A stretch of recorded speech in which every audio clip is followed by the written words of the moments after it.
Chris is just getting in. I didn't realize that we were starting. I thought we were off getting drinks, so I went and got a drink. And we're live. What's going on, everybody? Welcome to the Babble Podcast. I am one of your hosts, Andrew Beller, a.k.a. Major Gains, and I'm joined tonight by my good friend, Johnny, a.k.a. Black Kool-Aid, no sugar added. How are you, buddy?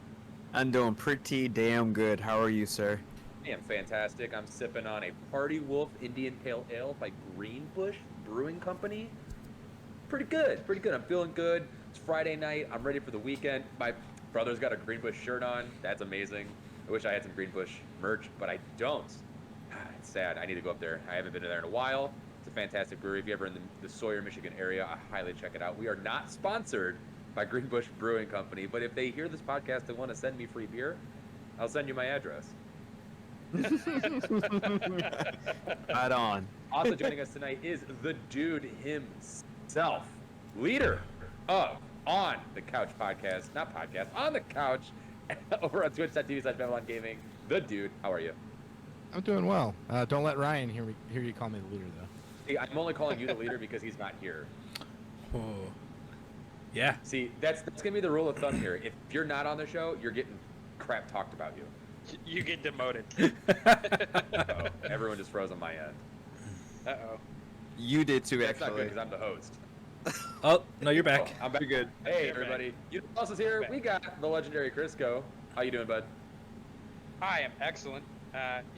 Living the good life. Here to talk about Twtich games with my boys. So, yeah.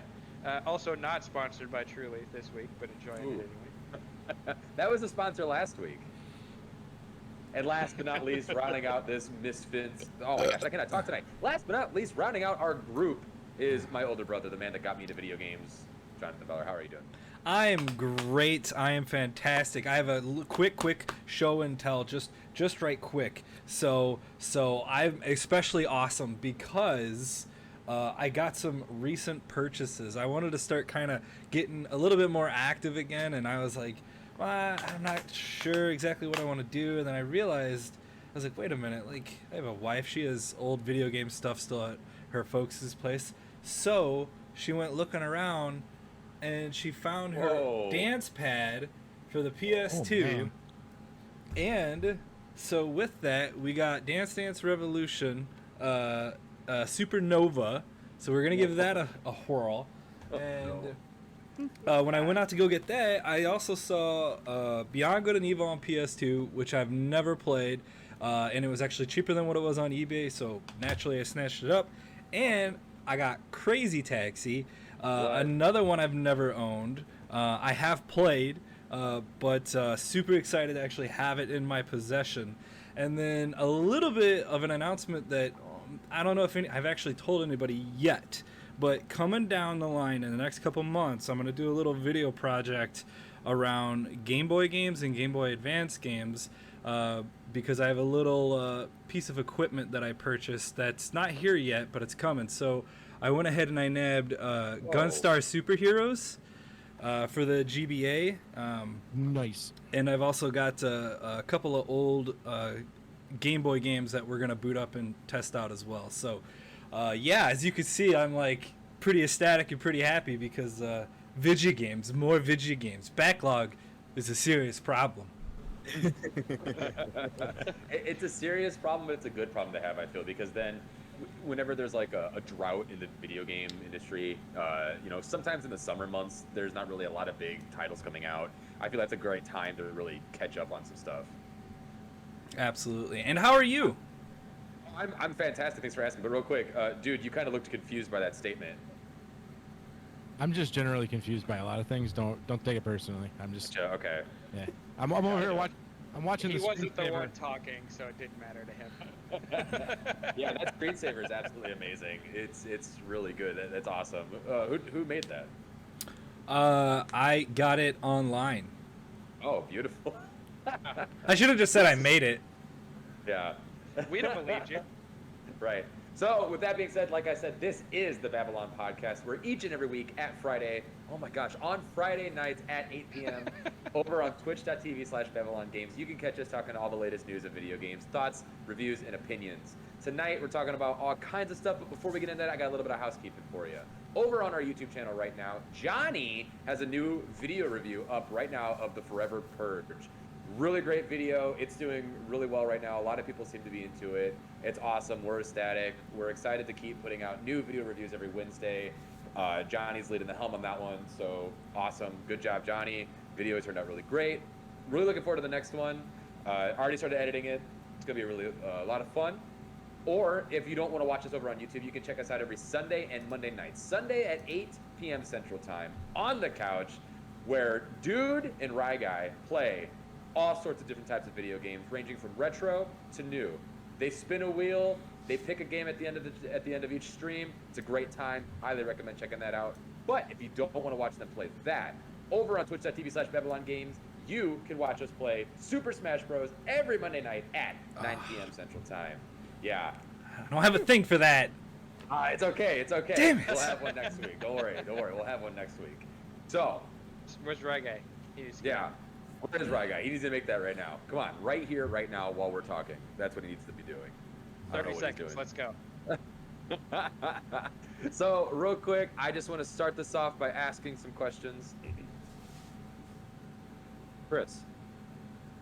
So we Yes. played Pokemon Unite on stream, right? We did. We didn't have a great time. Yeah, We could it be- went terribly. Yeah, we It can be was real on that. abysmal. But you were talking in the Discord a couple days ago about how it's so much more fun if you play by yourself. Do you want to kind of talk a little bit about that and give us your experience on the game, outside of playing with a group? Yeah, sure. So, as somebody who never touched a MOBA before Pokemon Unite, and I do appreciate that everybody has a clown nose. with this little- Anyway, outside of our little 5-man group where we were rolling up against people who played MOBAs their entire, I don't know, lives, years, whatever. As somebody who never played one before, I think it's a wonderful introduction to the genre. It really gives you a lot to work with and shows you kind of what you're supposed to be doing. Has a lot of tutorial content, and it doesn't have a whole lot of difficulty or intricacy to the game itself. It's fairly simple. It has that Nintendo mantra of easy to learn, hard to master, baked into a MOBA game, and I think it's wonderful if you're going to play it by yourself, or if you're going to play it with a team of people who know what they're doing. There's really no in between, and that's the way the game feels to me. But I've had a lot of enjoyment out of it playing by myself. Substantially more than I had while we were playing together, but I've never really felt like I was tilting playing Pokemon Unite. It still feels like we talked about the other night, like it's just not an exceptionally serious game. It doesn't feel like something that is made to be super competitive, even though it probably is. Yeah. And I think that's a huge point in its favor, especially for people who've never played these games before. So anybody who wants to get into the genre, I would encourage them to start with Pokemon Unite, regardless of their feelings about Pokemon as a franchise. Right. Yeah, I agree a lot with what you said. It's definitely a great intro into MOBAs and stuff like that. Because you said it earlier, a lot of us didn't really play MOBAs before this. If we had, it was probably like Dota 2, maybe some other things here and there. Yeah, there were some terms thrown around the other night when we were playing, and I was like, I mean, yeah, that's a word. I've heard it before. I have no idea what it means. Ganking, hooking, laning. Yeah, I don't know what that means. Jungling was the one everyone was confused by. Oh yeah. Jungling definitely threw me off. I knew that it existed. Like I knew that there were like lanes and jungle and stuff in MOBAs, but I couldn't have told you what any of it was until I actually played Pokemon Unite and saw that there are in fact a lane up top, a lane down bottom, and then sort of a jungle-ish area in the middle where you can roam around and fight whatever critters spawn there and get the big bosses and whatever, get those little bonuses. So like having that context really kind of changed the meaning of those words for me, but more importantly, the game teaches you what you're supposed to be doing in these different parts. If you're going up top, you're supposed to be killing all the critters that are in your way until you get to an opponent's hole and you can go score on them. If you're going through the middle, you're supposed to be killing the bosses to get the buffs, and then going to one side or the other to help people. Like, it really holds your hand to learn the basics of what you're supposed to be doing with a MOBA, and it's wonderful in that regard. Yeah, and then you know, we were talking a little bit of how we got absolutely annihilated when we were all playing as a team, and I think a big reason why that happens is because, you know, now that the game's been out for a little bit, people have time to, you know, really sink their teeth into it, and they're probably paying to unlock new, you know, Pokemon, upgrading their items all the way. So you're probably, you know, when you're playing as a team, none of us have those, you know, so we're already Except for Twtich. Oh, yeah, exactly. I paid $30.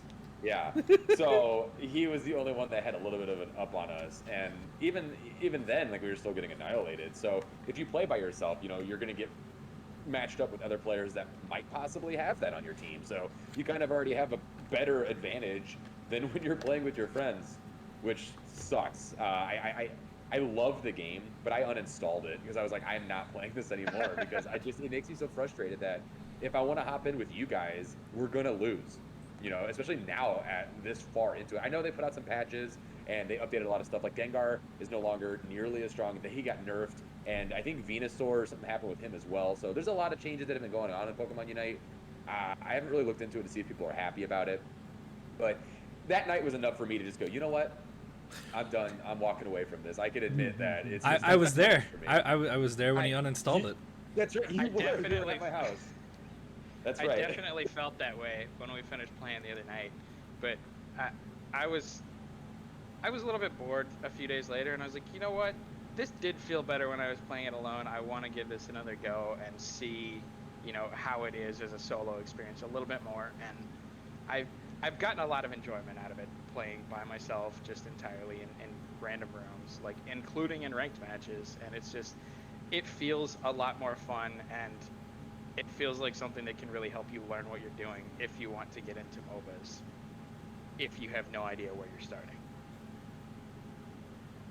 Agreed. Right. Man, so real quick, just so you guys are aware, my screen, like, everybody froze for like the last 20 seconds, so I have no idea what you just said. Nice. Yeah. Oh, So excellent. I don't know what's going on. I don't know why. I've got a horrible internet service right now. So just bear with me. Just I do smile and apologize. nod, buddy. Yeah. Yeah, Smile right. and nod. Mm-hmm. The stream is good, so Yeah. so you're Mhm. fine. Yeah. Mm-hmm. Okay, so I'm gonna say, you know what? With that being said, I'm gonna pass it over to the dude. Tell us a little bit about what's going on with J. Allen Bratch, and all this Blizzard lawsuit stuff. You got an insight on this for us? Yeah, so a couple days ago, J. Allen Brack, there he is. Yeah, he decided to up and quit. A little context to the story. A couple of weeks ago, California filed a lawsuit against Activision Blizzard for a bunch of different allegations regarding sexual assault, sexual harassment, unfair labor practices. And it's all very ongoing, fluid, changing situation. But J. Allen Brack decided to just nope the hell out, and he resigned. I think it was Tuesday or Wednesday. The head of HR of Activision Blizzard also noped out. I think this is important because this person out of HR, I don't know, was named in the lawsuits, but J. Allen Brack was. He was named in the lawsuit as being knowledgeable of the harassment and not acting on it. So my suspicion is he just kind of got shown the door and wrote his own resignation letter on the way out, but that's just my conjecture. And that whole situation's still ongoing. There's been organized walkouts by employees of Activision. There's been picket lines. There's been all sorts of stuff, all kinds of online, calls to action and boycotts. But interestingly, just as interesting as any of that is a second lawsuit being filed against Activision Blizzard by an investor. An investor named Gary Chang filed a class action lawsuit against Activision Blizzard on the 3rd for violation of security laws. He essentially said because Activision Blizzard didn't disclose their the ongoing investigation by the state of California, they did not accurately represent the value of their own company, thus violating securities laws. So it's all just looking more and more confusing and crazy for Activision Blizzard as a company, and I just wanted to make sure we touched on that because there's some organization going on with the employees at Activision Blizzard, and I'm really pulling for, I got my fingers crossed that somebody somewhere in this industry decides to unionize. I'm hoping that it's kind of a watershed moment for the industry, because it can't keep going like this. Not create a cohesive, creative, safe, inviting space for these creative types that make the stuff that we love. And if they don't feel safe at work, then how are they going to make shooting guys in the face entertaining? Right. That last line was beautiful, by the way. Yeah. There's a few companies out there that really need to get slapped with a union, and a reckoning, one might say, needs to happen. Now I'll be the, I appreciate unions. I also know that not every union is created equal.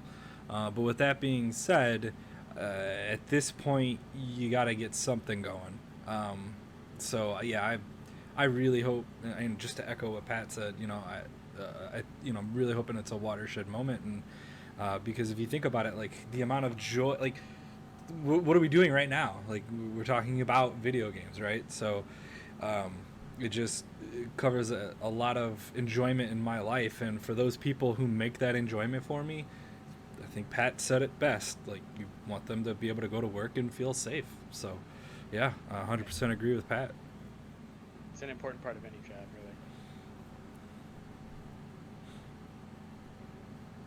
really.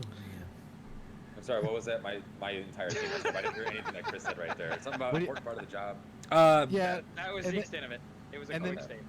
And then Johnny gave a real heavy sigh. What's on your mind, Johnny? Just I think what I said before, it's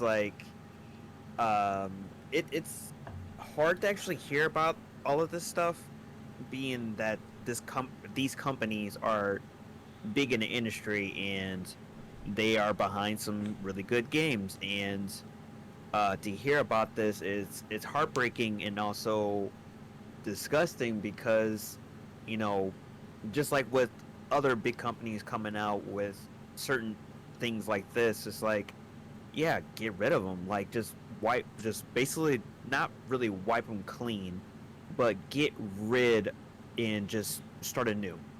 Yeah. Essentially. And it's about that we basically get all the negative bullshit out of everything, because like we said before, it's everywhere. It could be in one of your favorite oh hey cat. Wow. Sorry about that. No, I'm sorry. I was really distracted by fur. Which one was that? That was Sam. But yeah, it's stuff like this happens, and this probably is under wraps in another company, and it hasn't been shunned to light or anything else like that, which it still is heartbreaking. But all in all, it has to be a system to protect people in these companies, because they're potentially innocent people who haven't done anything, but also are complicit with not saying anything. But it's just kind of double-edged sword in a way, and it sucks. But I'm glad that there's being an effort to be stepped forward to actually do something about it. Yeah, go on. I was gonna say, what bothers me is so similar accusations were made at Ubisoft last year, I think. Yeah. And it did not get nearly enough press. It did not get nearly enough coverage, and Ubisoft is basically back to business as usual, and the reports I've read basically state that nothing's changed. Nothing appreciable has come of those original complaints towards the management at Ubisoft. And like I said last time we touched on the subject, people got to vote with their wallets and with their support, like their social media support. But as important as that is, just stop buying these guys' fucking video games, man. Like, Yeah. if Sticking with what I said before, which was, it's not likely to change anything. if investors don't see a change in the amount of money being brought in, then they won't see the need to make a change in management, and that's where this all stems from. Yep. Yeah, completely. And it boggles my mind because it's always like these dudes in some sort of like power or like with like a following and stuff like that. Because look what happened this year with Rooster Teeth with Ryan Howard, and look at Funhouse with Adam Kovic. Those were two huge names in huge streaming communities, and it came to light that they were both sexual predators.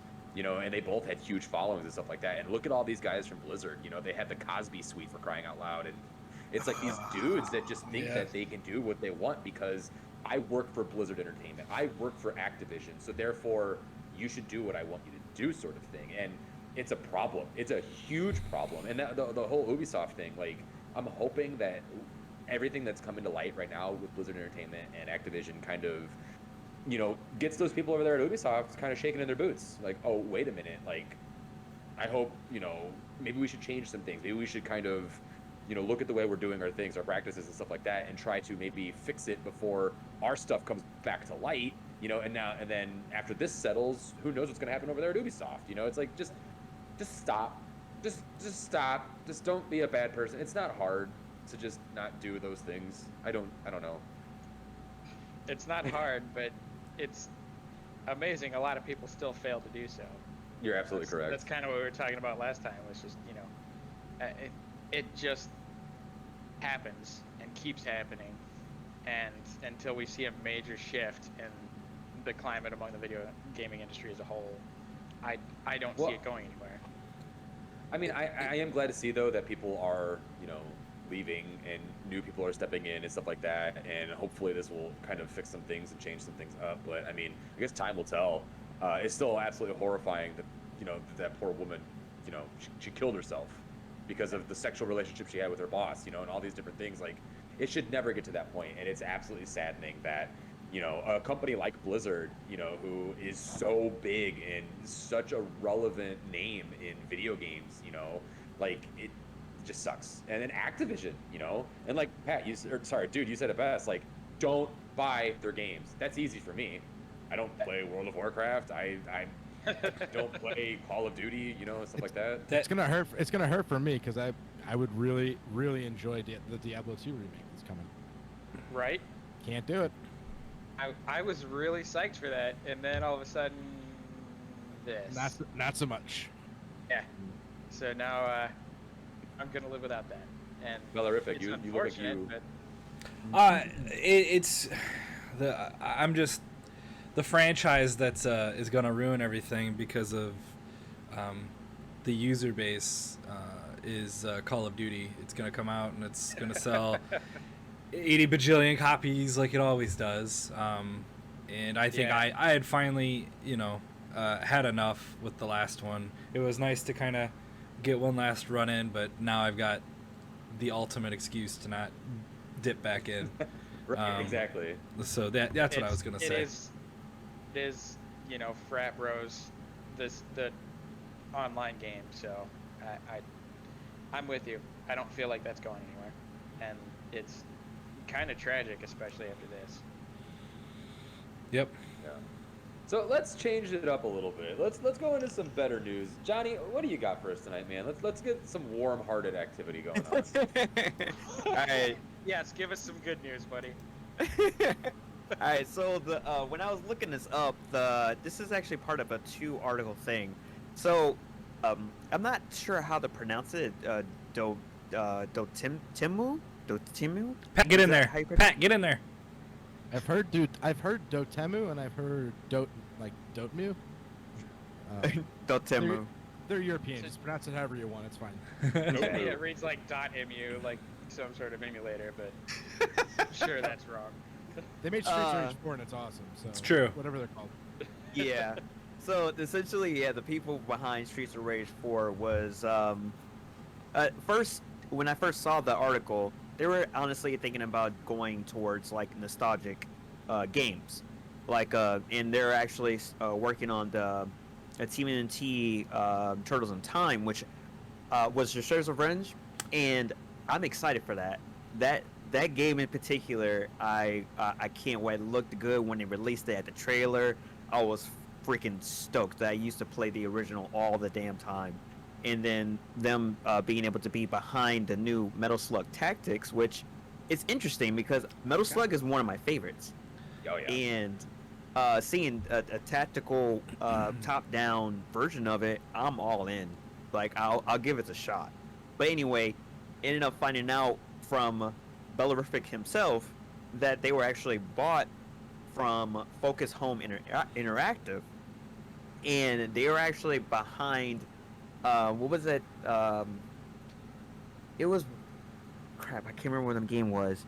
The first one was like a vampire game where like you were like the head vampire, and is that vampiric? Vampire is like it's pronounced different. It's like with the YR at the end, and Sopranos. no, I think it's just called Vampire. okay, but it's like spelled different. Yes, it is spelled different. And the Parasite Tale, if I'm not mistaken. A Plague's Tale? Plague's Tale, that's what it was. Because I was reading it up and I was seeing it now. It's like, okay, and now I'm like, they bought them up and it's just like have the ideas of doing nostalgic games. So that's the one question I actually wanted to bring up to you guys. Because of this, what other older like 80s, 90s games that you would want to see remade or basically brought to light? I've got two in the image. I'd love to see Terminator and Indiana Jones. Give me an Indiana Jones Drake style game. Okay. But they'll probably make it more arcadey. So looks like my brother has his hand up. Oh yeah, go ahead, man. Yeah, so Sunset Riders from the Sega Genesis, I would love to see something of that come back on the Switch only, please. Calm down. If it was on Gamepass, I'd play it. Don't worry, but I'm not gonna use that brick. You know, Gamepass or Switch, please. Thank you. Yeah, Sunset Riders looks dope. There's like that right amount of nostalgia. Did you ever play Sunset Riders, Johnny? A little bit. Man, it was fun. My brother It's and a I. game, that's for sure. Oh, it's definitely a game. We used to play that all the time. Love that game. Man, yeah, the Sega Genesis. Oof. Bury That me console. with my money. Man. Dude, do you have any ideas of what you actually want? Nothing that anybody here is gonna recognize or that would ever happen because it's all Genesis, like all Sega, like owned IPs, like Dark Wizard or Dragon Force that was on the Sega Saturn. Like, I got this weird itch for like old school strategy games that, like Fire Emblem, can only scratch so much. Yeah.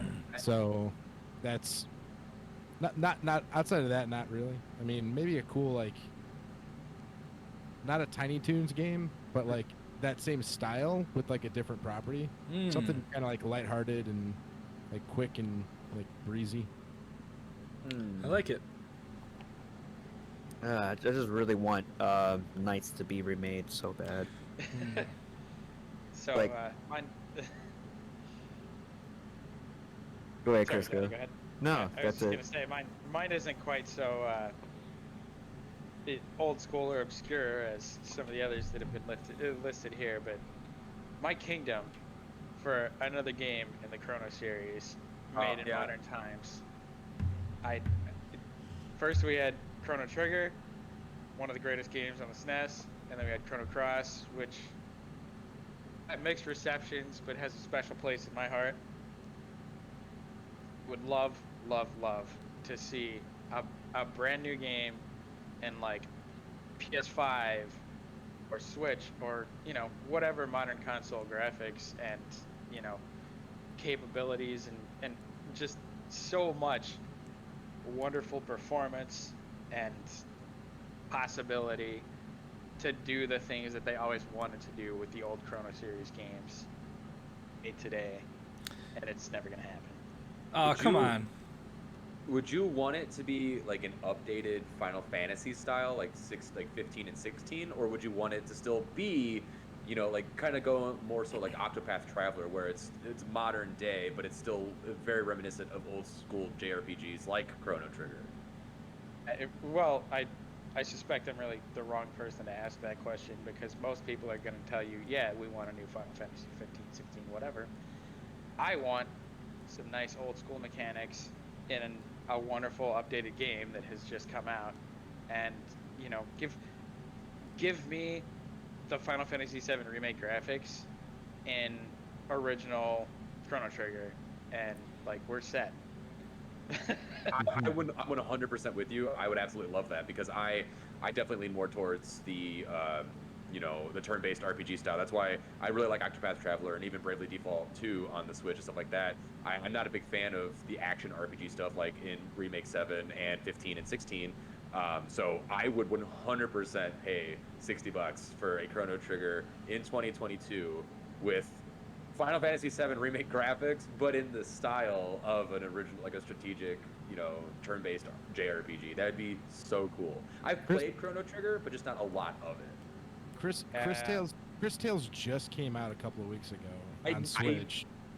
I've been looking at that game, and I'm like, you know what? I want to play it so badly, but I'm still like, I'm hooked on Mario Golf, so I'm trying to still go back and get back into Skyward Sword to beat that. And then I was thinking, I'm gonna probably finish that within like this next weekend. So I'm like, what should I play before Dread? And I'm glad you brought that up, because that game looks so good. Oh man, Chris Tales. Ooh, sorry. It's good. It's good. Johnny, what about you? I noticed. I think you're the only one that didn't give us a game that you would want to see done in 2021/2022. Oh man, I was actually looking it up. Look at that! You need to Because, come in here prepared. Come on. No, I did. It's just that because most of the answers that I was like thinking of, basically in the picture in what Jonathan has said, it's just actually took it. I was honestly thinking of like kind of like a, even though they got like a Rambo, but like a legit Rambo game, that would have been actually pretty good. Even though they've done it so far and they probably done it to death. Most people probably wouldn't want to see Rambo so much, but if they did it right, I will want a Rambo game. Like, What if it was legit. Rambo? I don't know who but, you're like, calling most people here, but what if it was the Rambo IP, but it was played like a Turok game? I will fucking hands my down God. give me my money. Just take my money. Just take it. I would only if we love could that. get him just once to say, "I am Rambo." Yeah. Do they go and get Stallone to come back? Oh, I'm Rambo. Oh, that's horrible. I'm sorry. He's past his prime, man. Even though he's still pushing, but I was I'm gonna not say, sure. have you been following these Expendables movies? Because past his You know- prime or not, he's still doing stuff. I'm about to say, like, you know how long the Expendables has been? Like, they're done with the third movie, and he's still pushing it. He's still in the gym, just like Arnold is. Well, that's what I'm saying, man. Just put out a Rambo game, but it's played like Turok. It's literally just Turok on the 360, but with a Rambo skin over it. You know what? I would probably buy that. Yeah, same. I would. Fucking Chris almost died just now. That's true. Oh man, that's good stuff. Woo! All right, so moving right along. I had my list up, but I just lost it. Let's hop over into Bellarific himself. We're gonna hop into me. Oh, Weird. I realized that it was all right. Let's In some places you got to pay extra for that kind of thing. It's true. Mhm. So true. So I went ahead and took a look at next week's releases, and there's a couple of games that that kind of stood out to me that I think maybe should get some more attention because I hadn't actually heard of these yet. You have Icarus Fort Cohort, and you have Foreclosed. Icarus will be on the PC, Steam, and Foreclosed will come to all of the consoles. So I have a little bit of a breakdown of each one that I will speak over to their video. Let me get this up. So Icarus, the main hook of Icarus is that it is a session-based experience. You and up to 8 players can stay on the planet for a limited time, hours, days, or weeks, depending on the mission, before you and your crew have to return to the space station, bringing along any valuables you find. Stay too long, and you lose everything for good. While on planet, you have to deal with local wildlife, mine for resources, and build settlements. When you return to your base, you can make stronger weapons, upgrade your characters, allowing you to take on bigger, better, meaner challenges. So I know there's a few of us that run in the circles that, Wolf plays Ark, so I thought, he might be interested in this particular game. And we played Valheim. A big group of us played Valheim that a lot of us got into. So I thought that was a real good one. I am interested. If there's a demo, I'm definitely going to check it out. And I think it would be a fun one to possibly stream with everybody. I like the idea of going up to, having to go back and forth between the spaceship and the planet. I think that's really cool. Yeah. So let's talk about, we'll jump right into Foreclosed. With Foreclosed, oh, I forgot I gotta... So this is Foreclosed. Basically, it looks like Cyberpunk done right. Foreclosed is a narrative-driven action shooter set in a cyberpunk world filled with action, suspense, and experimental augmentations. You play as Evan Kapnos, and your identity has recently been foreclosed. You have been stripped of your job, brain implants, and other cyber goodness. Now, you must escape before Evan's identity and implants are auctioned off. Utilize experimental augmentations, weapons, and tech to fight back against these Mickey Frickies you see him fighting right now on the screen. So, it just... I actually like the look of it. I like when they do that sort of boom pow sort of graphics like the old school Batman on the video. I'm a big fan of that. I like how they do almost like a comic style in a way when they're splicing their videos and their cutscenes. Personally, I think the game looks really good, and I haven't heard about it. I haven't seen anybody really talk about it. So I thought it would be kind of cool to give it a highlight. So if anybody's wondering, hey, I don't really see anything for next week, I don't know what these games are, there's a little piece of them. So go check those out, look further into them. I think they look really cool. And then, what do you guys think of those two that were just shown off? Foreclosed? Oh, go on. I was gonna say Foreclosed to me looked like Mad World meets like not a cyberpunk, not Cyberpunk the game, but do you remember the old Shadowrun? Do you remember Shadowrun? A little bit. SNES? Yeah. Yeah. That game looks like Shadowrun meets Mad World, and that's a weird and amazing combination. Yeah, honestly, both of these games look really cool. Just looking at the artwork for Foreclosed, I was already drawn into it. I love the colors of it, and then seeing the gameplay, I was like, okay, this game looks like it's going to be a lot of fun. It's very trippy. I like the comparisons to Cyberpunk that you were talking about. I've never even heard of this, so I'm glad that you brought this up to my attention. And then, like you said too, Icarus, that also looks awesome. That sounds like a great multiplayer game to jump into with all of us and hop on a stream every once in a while. I'm sold, honestly, on both of these. I want to check them both out for sure. And notice I made sure to make everybody aware that there are physical copies available for purchase for both, because pro physical, baby. As I say pro physical, here's what's new on Gamepass. Oh, man, Skate is finally coming. Luminous as well. Oh, it's man, a pretty solid drop. It's a I was gonna game. say, if you've not played Hades yet, you're doing yourself a disservice. Now that I it's on know. Gamepass. You need to play it. It's time. Yeah. There's no more excuses. No more excuses. I can't believe this. And Fuck. Dead Cells, is that the? Oh, that's Dead Gods. Yeah. Dead Cells? Yeah, it's a DLC update. Yeah, Dead Cells is really good. Katamari Damacy is really good. Like Skate. Oh man, the Microsoft Solitaire collection. That's the Oh biggest my. one. That's why I put that in here. Holy shit. Get your solitaire. Yeah, you know, I played and beat Tony Hawk, but like I have fond memories of I don't know if it was Skate or Skate 3, one of the dang games. I didn't actually have it. Andrew did, but one of my favorite things to do, like in those kind of games, especially if they're supposed to be more grounded and not like Tony Hawk, I was like, all right, I'm gonna ollie over a car. Andrew's like, you can't do that in this game. I was like, I will fucking find a way. Sorry, I dropped the F-bomb. But I was in the moment. And you know what? I sure as heck did, because I found a hill going down and the car was coming up, did the ollie, popped off the top of the car, and boom. I was like, there you go, bro. Never doubt me a freaking again.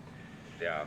I absolutely adore the Skate franchise. It is the best skateboarding game, period. 100%. Skate 2 in particular. And I'm so bummed that we still don't have Skate 2. They started off with Skate 3.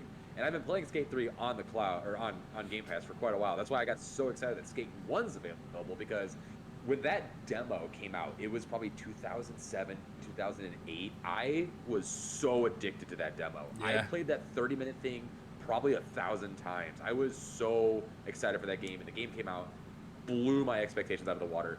Such a good franchise. So excited to see that EA is finally working on Skate 4. Hopefully it's going to fix what they did in Skate 3. They tried to make it more realistic than the first two, and it just kind of threw it off balance a little bit, no pun intended. But I don't know. I'm just really stoked right now that Skate 1. I've got so, like you said, you've got so many fond memories of trying to ollie over cars and stuff like that. I've got so many fond memories of doing realistic, skate combos, like doing, back 3s to 5-0s on a rail and stuff like that. Like, I'm so looking forward to doing that. The soundtrack in Skate 1 is so good.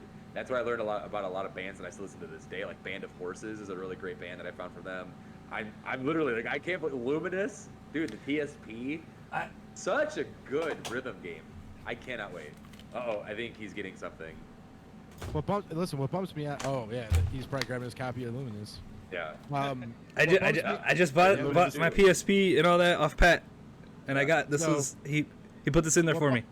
What bums me out about that release of Luminous, because I bought it when it first came out on Xbox, or on Xbox One, is that it's only the first game that's remastered, and like the 360 version had some unique tracks on it, and Luminous 2 had a bunch of unique tracks on it. Like, I really wish they just combine all. Like, it's probably a licensing thing that they don't, but like, I don't think that there was enough music, given that there was 2 other like games worth that they could have also put in.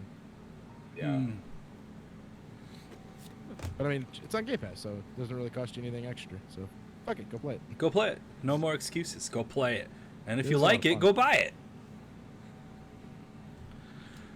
it. Holy shit. I just got a lot more games to start playing now. Dude, this is a pretty solid like Katamari Damacy. Like, if you've never played that game, it is a trip. Like, it's a lot of fun. There's a lot of really good games. It is a lot of fun. It's really hard to go wrong with Katamari Damacy. Like I always say, man, the Nintendo Switch is amazing, and Game Pass is just as great. I'm so happy right now. This is awesome. Thank you for sharing. So before we wrap up the show tonight, I wanted to go over some figures, some things that have popped recently about with Nintendo's, figures of what they've been selling and stuff like that, whether it's consoles or oh no, what is this? Oh my God. It's so true. That's so good. Oh wow. Is that Perfect. Is that the So- ghost of a water? Yeah, it sure is. Oh my god. Rest in peace. Oh my god. Oh man. I gotta block that. I can't look at that, or else I'm not gonna be able to read these articles. You done wrong on that So- one, John. Okay, so the Nintendo Switch has now sold 89.4 million units as of June 30th, 2021. Surpasses total sell-in for PS3 and Xbox 360, on track to surpass the Wii of 101.63 million and PS1 102.49 million by the end of the year, selling faster than Wii, PS4, and PS2 when launched aligned. Amazing. I love it. It is the best console that has ever existed. I don't care what anyone has to say. I am not being a character right now. I genuinely believe the Nintendo Switch is the best thing that's ever happened. I'm sorry. That's too much. I man. can't help myself. I mean, I've got 2 of them. Shit. I'm so do about I. to have a second one on October 9th. I guess So it is with hard that- to argue with numbers. We do have 2 in my house too. So going forward with some of these numbers, they also as of June 30th, 2021, Nintendo of Japan has released the top-selling games on the Nintendo Switch, and I thought it was really interesting to kind of see, and I wanted to kind of read some of these off to you guys. So Mario Kart 8 Deluxe. This is from best-selling to the least selling. These are the top best-selling games on the Nintendo Switch. Mario Kart 8 Deluxe, 37.8 million. A game that came out on the Wii U originally and sold 37.8 million on the Switch. I think it was at Nintendo Life was talking about it on Twitch or Twitter the other day. I think the Wii U version was at 38 million total. So I guarantee that by now, 8/6/2021, Mario Kart 8 Deluxe for the Switch has sold over 38 million by this time. I guarantee it. But moving on, we've got then number 2, Animal Crossing New Horizons, 33.89 million. Never would have thought Animal Crossing in a million years would be up there. I think, though, that the pandemic definitely helped out a lot on those sales. And I think it's a big reason why, like, even with, like, the Switch selling a lot more this year, too, was because of the pandemic.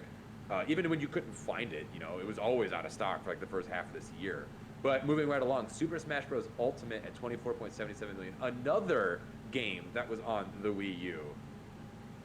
Blowing away other games. Breath of the Wild, another game that was on the Wii U at 23.20 million sold. Pokemon Sword and Shield, 21.85. I wish they could break it down into which one sold more. I wish that they had those numbers because I'm really curious which sold more, Sword or Shield. I'd bet. But moving along, we have. You think so? Is it because it's blue and it's more inviting, and red's kind of like dangerous looking? I don't know, I Sword. just love this one. Sword. Yeah. I don't know. Moving along, we have Super Mario Odyssey at 21.40 million, Super Mario Party at 15.72 million, more Pokemon games. Pokemon Let's Go Pikachu and Let's Go Eevee at 13.57 million, Splatoon 2 at 12.45 million, and last but not least, we got Ring Fit Adventure with 11.26 million. That's a lot, guys. It's crazy to me to sit here and tell you that there are people that think the Switch is going to fail when the Steam Deck comes out. I don't know if these people have ever seen these numbers before. I don't know if these people know how great the Switch is selling and the momentum that the Switch has right now. And with Nintendo's marketing team right now, this leads me directly into what I want to close the show out with. Metroid Dread. Metroid hasn't exactly had the best track record in the last couple of years. I don't have the numbers up right now. I'm unprepared. I should have brought them up, but they didn't do the best. So when Metroid Dread got announced, obviously there's a lot of hype. You know, it's the first 2D Metroid game in 19 years. Me and Ryan, you know, Right Guy, we were blowing our gaskets. We were so excited, and they released a new trailer today. Right Guy. Oh, I get it. So my question is, seeing how well the Switch is doing, and seeing how Nintendo lately has just been throwing Metroid in your face, do you guys think that Metroid Dread's going to succeed? Do you think this is going to be the push that Nintendo needs to really, you know, be like, oh wait, there are a lot of people that actually really care about this franchise. Maybe we should actually put more money into it, give them the trilogy on the Switch, which rumor has, you know, for a while it's been finished and ready to go. They're just waiting for a time frame to put it out. And then maybe even put more money into the team that's behind Metroid Prime 4. Because with the way things are going right now, I feel like Dread really does have a chance to be up here in this list as one of the best-selling games. Go ahead. When we say succeed, are we saying do well enough to make the trilogy release, or are we saying like, I would like to put a specific qualifier on Succeed, because the last time we talked about this, everybody was in agreement that it was going to do well. It was just a question of how well at that point. Okay, So well- when we say Succeed, I'd like to know what specific metric we're putting on Okay, so for me, for Succeed, I wanted to do better than the last 2 Metroid games that came out. Not talking about Federation Forces. I'm talking about like main line Metroid games. So I have Metroid Other M up right now, 45,398 copies. Not good. So let's go. Let's look up Samus Returns. Let's see how well that did on the Nintendo 3DS. It did like 500,000. that. If we're comparing it to those 2 games, Yeah. yes, absolutely, it will exceed orders of magnitude more.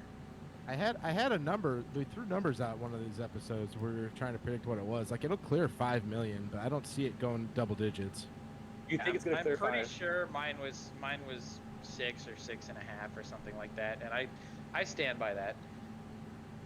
I'm with Pat. I don't think it will clear double-digit millions. It won't be it won't be in the top 10 sellers in the system. It's an excellent game. It will be an excellent game. It will sell a bunch, but Metroid has never been so popular that it will top things that are selling just because of pop culture, really. There were a lot of Right. people complaining about the price tag on it when it first got announced that it was going to be like a full $60 game, and they're like, "Oh, but it's just a 2D side scroller." So, like, you're going to get some of those guys. I think it'll be one of it'll be a slower burn game. Like, it'll probably ship 2.5 by the end of the year, maybe, and then like in a year or two, like as it goes on and on, it'll eventually get over 5. I don't see it clearing more than 5 or 6. I think even if it does do that well, I think it's still going to show Nintendo, that people do care about it and they want to see it. They want more Metroid titles because they don't really put out a lot of Metroid games. It's not really a big focus. And I understand. I mean, looking at those numbers, you're right, dude. It was like 475,000 physical copies shipped for Samus Returns. Which They should have put that on the Switch, man. Like, it came out I on the agree. it came out on the 3DS after the Switch released. I thought that was really, really odd. I remember when it came out, I bought it day one and was thinking that same thing. I'm like, why isn't this on the Switch? And Well- go on. This is kind of why I wanted to put some sort of qualifier on what Succeed means, because as far as I'm concerned, of course it will succeed. It will do very well. It will make its money back and then some easily, as far as in my opinion. And it will, or rather it should, spawn new Metroid games following it because of performance, if for no other reason than the absurd install base that we've already got to work with on the Switch. Yeah. I don't know. To me, I like Metroid a lot more than a lot of the more popular Nintendo IPs like Zelda. I think Metroid is a lot more interesting. I think the lore behind it, everything like that. But that's just me. Obviously, everyone has their own opinions and stuff like that. Like, I know a lot of diehard Zelda fans and stuff like that. And people are actually bringing this. I wanted to bring this up too. This is the 35th anniversary for both titles, right? Metroid and Zelda. So people are complaining that they're giving more attention to Metroid this year than they are Zelda. With Zelda, we got Skyward Sword, which is a phenomenal HD port for the Switch. Everyone should go and play it. It's very, very good. And then you've got Nintendo really, like, almost weekly now, it seems like, putting out more and more information on Dread. They're really, really, really focusing on Dread. And people are like, well, why aren't they giving this attention to Zelda? And then I saw a really interesting tweet. They were like, Zelda's got concerts yearly. Zelda's got a lot of like merch going on all the time. We've gotten a Zelda game on the Switch every year since the Switch launched. We always get new Zelda things every year. They celebrate Zelda every year. They never, ever talk about Metroid. And for a long time, people thought it was dead. I remember I thought it was dead. I thought they weren't going to make any more Metroid games. I thought Metroid Prime 3 was like the last big Metroid game. And then we got like Federation Forces, and then eventually Samus Returns. And I'm like, okay, that's it. We're not really going to hear it. And then they announced Metroid Prime 4. And I go, okay, we'll see if that happens. And then you saw how me and Ryan reacted to Dread. you know, these are games that people want. So I think it's really cool that they are giving so much attention to Metroid, and I think Nintendo wants to see it succeed. And I think because of that, I think when people see that Nintendo is putting a lot of money and time into it, they're gonna go, oh, maybe we should check out this game. I just hope, or not hope, I just fear that people are going to do what they do with Zelda, where they, like, newcomers into the franchise get confused and they think the main character's name is Zelda or the main character's name is Metroid. I just hope that doesn't happen with, you know, Metroid, because we got to give respect to our girl Samus. You know, she's amazing. I just wanted to share what's up. Well, I think getting plenty of respect. My definition of success is it needs to become if it doesn't become the best-selling game in the franchise, that's a failure. In my opinion, that's a failure. And I actually have numbers higher, I think, than most, and I think it'll go between 7 and 10 by the time it's all said and done. But we're talking lifetime. Yeah. I don't even know. I can't even put a number on it. I just want it to do well. I hope it does, because I want to see more Metroid games come out. Even, you know, more 2D side scrollers like this. You know, I mean, for crying out loud, the genre is called Metroidvania. You know, like, Metroid started it. Metroid and Castlevania literally started these types of games, and to see so few of them come out, and then so many clones of them coming out over the years, you know, it's just sad. And I mean, the same thing can be said about Castlevania. I would love to see Konami put out some more Castlevania games, but that's a conversation for a different day. And unfortunately, we don't have that much time. Is there anything else that you guys want to talk about real quick before we head on out? I think you're all handsome. Oh, Thanks, buddy. Thank you. Yeah. Wow. I think, you know, Crisco's over there hanging in. You know, he's hanging in there. I do what I can. I I've got my hang in there poster hanging in there with Joker. I do have a question for Crisco. Well, it looks like there's a noticeable uptick in cam quality. I was just wondering, how did you achieve this? Well, for those in the audience who may be curious, I have my cell phone literally taped to my computer right here. See, yeah, right there.